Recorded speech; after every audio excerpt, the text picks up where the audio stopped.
Assalamualaikum warahmatullahi wabarakatuh. Halo semuanya, perkenalkan saya Ashifa Aurelia Aldi dengan NIM 24060009 dari Fakultas Ekonomi dan Bisnis Universitas Negeri Padang. Pada kesempatan kali ini, saya akan menjelaskan pelatihan pengolahan data panel menggunakan aplikasi eViews 12. Dalam video ini, kita akan belajar bagaimana langkah-langkah menganalisis data panel mulai dari persiapan data di Excel, pembuatan Word file, hingga interpretasi hasil analisis menggunakan eViews.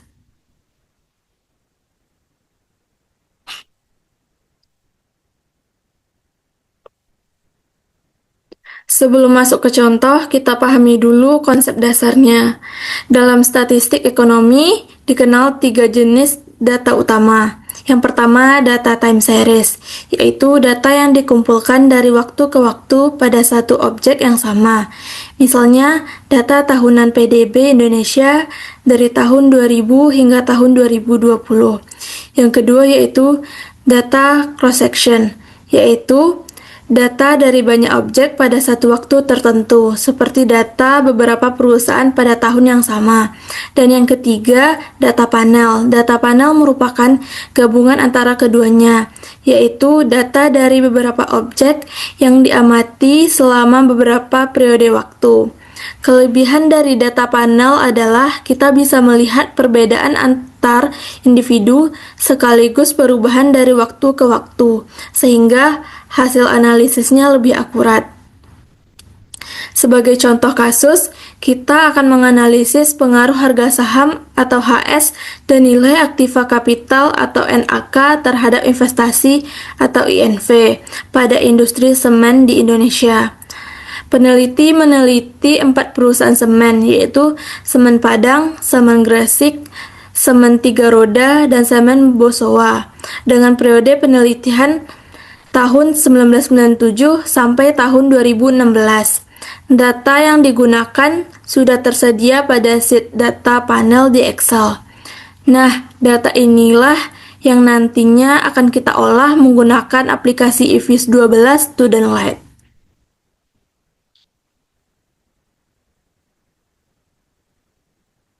Berdasarkan kasus penelitian tadi, rumusan masalahnya ada 3, yaitu yang pertama, sejauh mana pengaruh HS terhadap INV pada industri semen di Indonesia. Yang kedua, sejauh mana pengaruh NAK terhadap INV pada industri semen di Indonesia.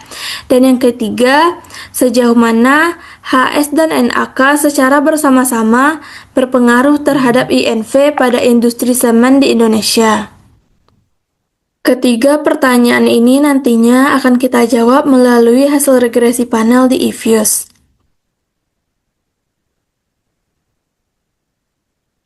Setelah kita menentukan rumusan masalah, berikutnya adalah menyusun hipotesis penelitian. Hipotesis 1. Hipotesis 0, tidak terdapat pengaruh yang signifikan antara HS terhadap INV. Hipotesis alternatif, terdapat pengaruh yang signifikan antara HS terhadap INV. Hipotesis 2. Hipotesis 0, tidak terdapat pengaruh yang signifikan antara NAK terhadap INV. Hipotesis alternatif, terdapat pengaruh yang signifikan antara NAK terhadap INV. Hipotesis 3. Hipotesis 0 secara bersama-sama, HS dan NAK tidak berpengaruh signifikan terhadap INV. Hipotesis alternatif secara bersama-sama, HS dan NAK berpengaruh signifikan terhadap INV. Hipotesis inilah yang nanti akan kita uji dengan uji T dan uji F. Untuk menguji hipotesis tadi, kita perlu menentukan kriteria pengujian. Untuk hipotesis 1 dan 2, uji T atau parsial. Ketentuannya, hipotesis 0 diterima jika T hitung lebih kecil dari T tabel, atau probabilitas lebih besar dari 0,05. Hipotesis alternatif diterima jika T hitung lebih besar dari T tabel, atau probabilitas lebih kecil dari 0,05. Sedangkan Untuk hipotesis 3 atau uji F simultan, hipotesis 0 diterima jika F hitung lebih kecil dari F tabel dengan probabilitas lebih besar dari 0,05. Hipotesis alternatif diterima jika F hitung lebih besar dari F tabel dengan probabilitas lebih kecil dari 0,05. Dengan pedoman ini, nanti kita bisa menentukan apakah masing-masing variabel berpengaruh signifikan atau tidak.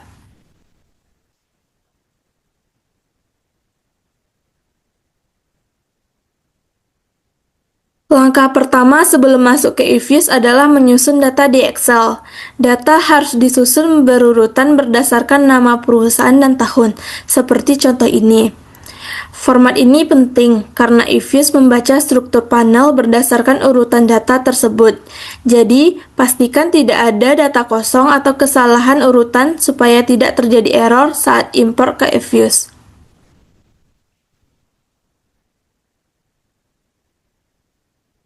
Selanjutnya kita masuk ke langkah operasionalisasi eViews. Yang pertama, buka aplikasi eViews 12 Student Lite, maka akan muncul tampilan seperti ini. Setelah kita membuka aplikasi eViews 12, lalu pilih File, pilih yang New, lalu pilih yang Word File. Fitur ini digunakan untuk membuat file kerja baru tempat kita akan memproses data dan menganalisis data panel yang sudah ada di Excel.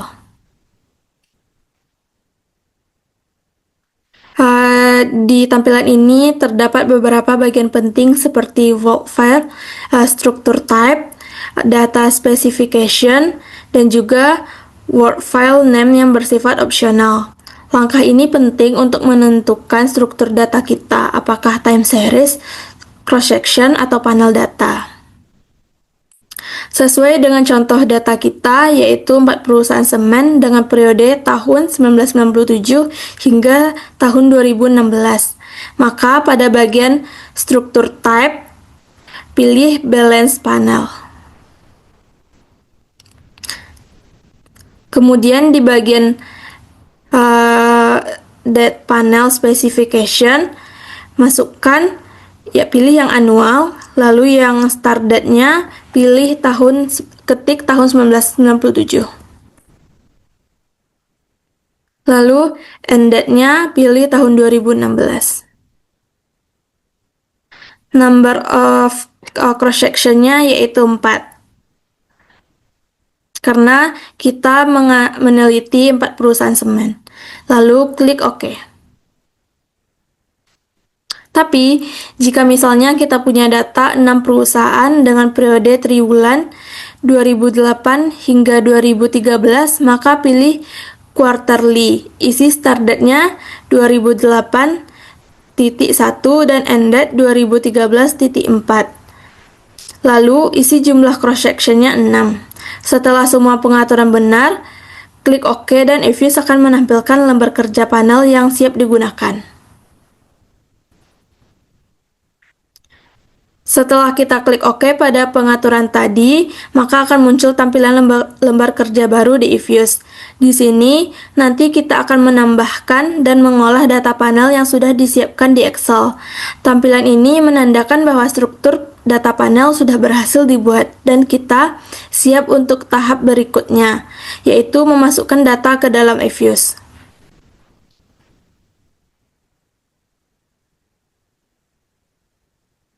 Langkah berikutnya adalah memasukkan data panel dari Excel ke eViews. Caranya cukup mudah, yaitu caranya adalah sebagai berikut. Langkah pertama, buka file Excel yang berisi data panel. Kemudian, blok seluruh data termasuk judul kolomnya.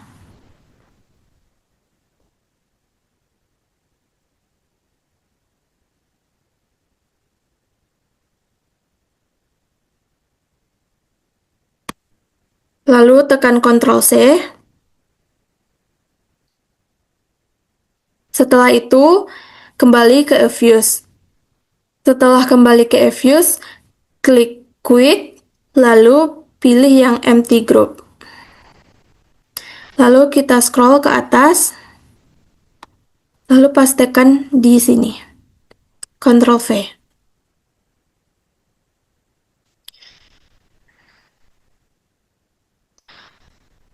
Lalu kita klik name, beri nama grupnya misalnya data panel, dan klik OK.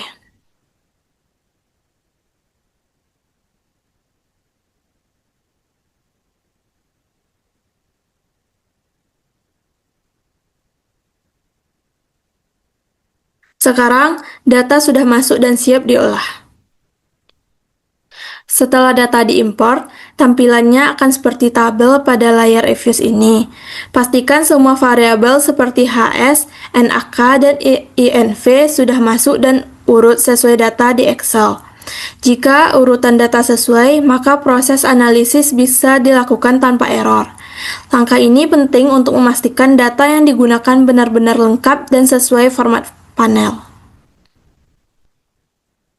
Langkah selanjutnya adalah membuat persamaan regresi panel. Caranya, klik Quick, lalu pilih yang Estimate Equation, kemudian ketikkan perintah.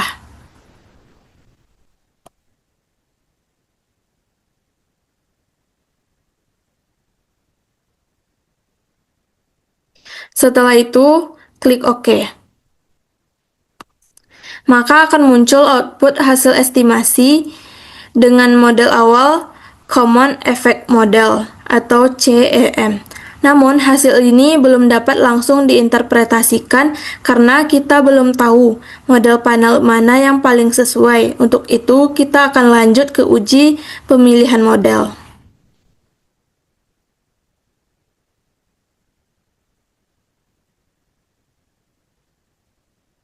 Dalam data panel, terdapat 3 model utama yang bisa digunakan, yaitu 1.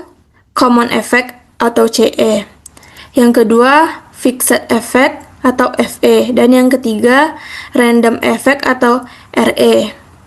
Untuk menentukan model mana yang paling tepat, kita harus melakukan 3 jenis uji, yaitu 1. Co-test untuk memilih antara CE atau FE. Dan yang kedua, Hausman test untuk memilih antara FE atau RE. Dan yang ketiga, Lagrange multiplier test untuk memilih antara RE atau CE. Ketiga uji ini akan membantu kita memilih model panel terbaik untuk penelitian ini.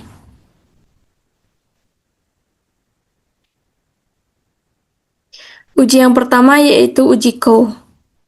Langkah pertama, melakukan uji Coe untuk membandingkan antara Common Effect dan Fixed Effect model. Caranya adalah sebagai berikut. Langkah pertama yaitu klik Estimate, lalu pilih yang Panel Option, lalu pilih yang Fixed, lalu klik OK. Selanjutnya, klik View, lalu pilih yang Fixed, lalu pilih yang Redundant. Dari tabel di samping, perhatikan nilai probabilitas untuk cross-section F. Jika nilainya besar dari 0,05, maka model yang terpilih adalah Common Effect. Tetapi jika kecil dari 0,05, maka model yang terpilih adalah Fixed Effect. Pada tabel ini terlihat bahwa nilai probabilitas cross-section sebesar 0,0133 yang nilainya kecil dari 0,05, sehingga dapat disimpulkan bahwa model Fixed Effect lebih tepat dibandingkan dengan model Common Effect. Uji yang kedua yaitu uji Hausman. Caranya adalah sebagai berikut. Cara yang pertama, klik Estimate, lalu pilih yang Panel Option, lalu pilih yang Random. Klik OK. Selanjutnya, kita klik View, lalu Fixed, lalu pilih yang Hausmann test.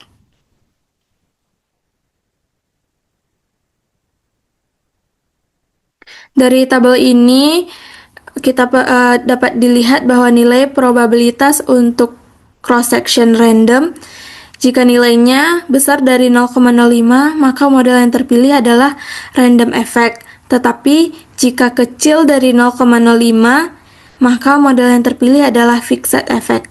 Pada tabel terlihat bahwa nilai probabilitas cross sectionnya sebesar 0,2069 yang nilainya besar dari 0,05, sehingga dapat disimpulkan bahwa model random effect lebih tepat dibandingkan dengan model fixed effect.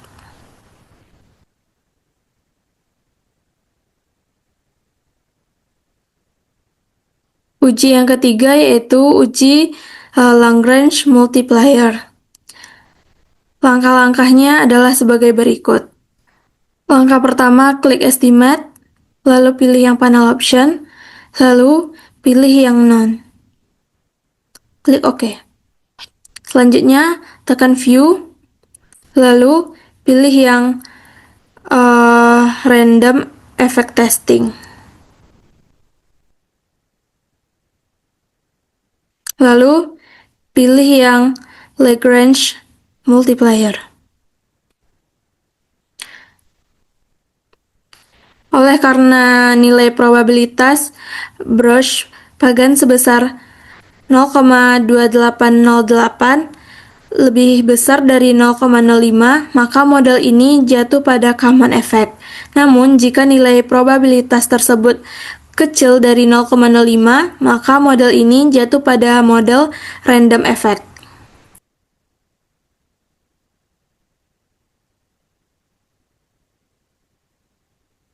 Baik teman-teman, setelah kita mendapatkan hasil regresi menggunakan model terbaik yaitu random effect model, sekarang kita masuk pada tahap interpretasi model. Berdasarkan hasil regresi, diketahui bahwa kedua variabel bebas yaitu harga saham atau HS dan nilai aktiva kapital atau NAK berpengaruh positif dan signifikan terhadap variabel terikat investasi atau INV. Hal ini berarti bahwa ketika harga saham atau HS meningkat, maka nilai investasi atau INV juga akan meningkat. Begitu pula dengan nilai aktiva kapital atau NAK. Semakin besar nilainya, maka semakin tinggi pula tingkat investasi perusahaan semen di Indonesia. Secara umum, hasil regresi ini menunjukkan bahwa hubungan antara HS, NAK, dan INV bersifat searah atau positif. Artinya, peningkatan kinerja keuangan perusahaan, baik dari sisi saham maupun aktiva kapital, akan mendorong peningkatan investasi. Oke teman-teman, karena model yang terpilih dari hasil uji sebelumnya adalah random effect, maka sekarang kita akan melakukan estimasi ulang menggunakan model tersebut. Caranya sangat mudah. Caranya adalah sebagai berikut. Langkah pertama yaitu kembali klik yang estimate equation, lalu masukkan kembali persamaan INV spasi C spasi HS spasi NAK. Lalu pilih menu panel option. Pilih yang random, lalu tekan OK. Hasil inilah yang nanti akan kita gunakan untuk tahap interpretasi model. Baik, setelah kita melakukan estimasi ulang dengan memilih model random effect, sekarang EView akan menampilkan hasil regresi panel seperti yang terlihat pada tampilan ini. Ini adalah hasil regresi dengan menggunakan aplikasi EViews-nya. Selanjutnya, kita masuk pada bagian interpretasi model dari hasil regresi random effect yang sudah kita jalankan tadi. Dari output EViews diperoleh nilai koefisien determinasi atau R-square-nya adalah sebesar 0,677. Artinya, Variabel harga saham atau HS dan nilai aktiva kapital atau NAK mampu menjelaskan sekitar 67,7% variasi dari variabel investasi atau INV, sementara sisanya sebesar 32,3% sudah dijelaskan oleh faktor lain di luar modal, seperti kondisi ekonomi, kebijakan perusahaan, atau faktor eksternal lainnya. Kemudian untuk hasil uji simultan diketahui nilai F hitung sebesar 80,76 dengan probabilitas F adalah 0,0000. Karena nilai probabilitas F jauh lebih kecil dari 0,05, maka dapat disimpulkan bahwa secara bersama-sama variabel HS dan NAK berpengaruh signifikan terhadap investasi atau INV. Selain itu, hasil regresi juga menunjukkan bahwa nilai T hitung untuk variabel HS dan NAK masing-masing lebih besar dari T tabel, serta memiliki nilai p-value kecil dari 0,05. Hal ini berarti secara parsial, baik harga saham atau HS maupun nilai aktiva kapital atau NAK sama-sama berpengaruh positif dan signifikan terhadap investasi atau INV. Dengan demikian, model regresi panel yang digunakan sudah tepat, dan dapat disimpulkan bahwa hubungan antara HS, NAK, dan INV bersifat positif dan signifikan.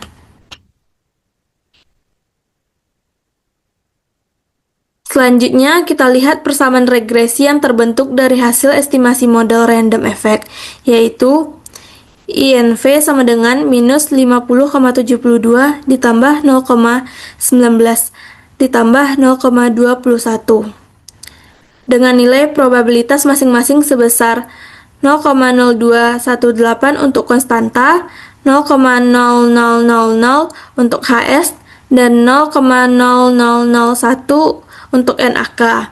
Artinya, apabila nilai HS dan NAK bernilai 0 atau tidak ada, maka nilai INV adalah minus 50,72 satuan.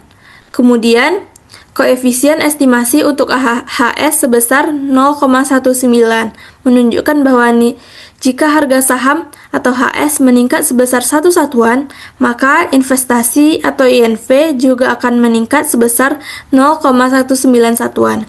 Selain itu, nilai probabilitas variabel HS sebesar 0,0000 yang lebih kecil dari 0,05, menunjukkan bahwa variabel harga saham berpengaruh signifikan terhadap investasi. Dengan demikian, dapat disimpulkan bahwa perubahan harga saham memiliki dampak positif terhadap peningkatan investasi perusahaan semen di Indonesia. Selanjutnya, kita bahas hasil untuk variabel nilai aktiva kapital atau NAK. Koefisien estimasi NAK terhadap investasi atau INV sebesar 0,21. Artinya, apabila nilai NAK meningkat sebesar 1 satuan, maka nilai INV juga akan meningkat sebesar 0,21 satuan. Dengan kata lain, semakin besar nilai aktiva kapital perusahaan, semakin tinggi pula tingkat investasi yang dilakukan. Selain itu, nilai probabilitas atau p-value untuk variabel NAK adalah 0,0001, yang lebih kecil dari 0,05. Hal ini menunjukkan bahwa NAK berpengaruh signifikan terhadap investasi atau INV. Jadi, dapat disimpulkan bahwa nilai aktiva kapital memiliki hubungan positif dan signifikan dengan investasi, yang berarti semakin besar aset tetap yang dimiliki perusahaan, semakin besar pula kemampuan perusahaan untuk melakukan investasi. Demikianlah penjelasan yang dapat saya sampaikan mengenai hasil regresi data panel menggunakan aplikasi IFIS 12. Dari hasil pengolahan data ini, dapat disimpulkan bahwa model yang digunakan adalah random effect model, dan model tersebut layak digunakan untuk analisis lebih lanjut, karena sesuai dengan karakteristik data yang digunakan. Semoga penjelasan ini bermanfaat dan membantu memahami langkah-langkah pengolahan data panel, mulai dari proses pembuatan workfile, pemilihan model, hingga interpretasi hasil regresi. Terima kasih banyak telah menyimak video ini. Wassalamualaikum warahmatullahi wabarakatuh.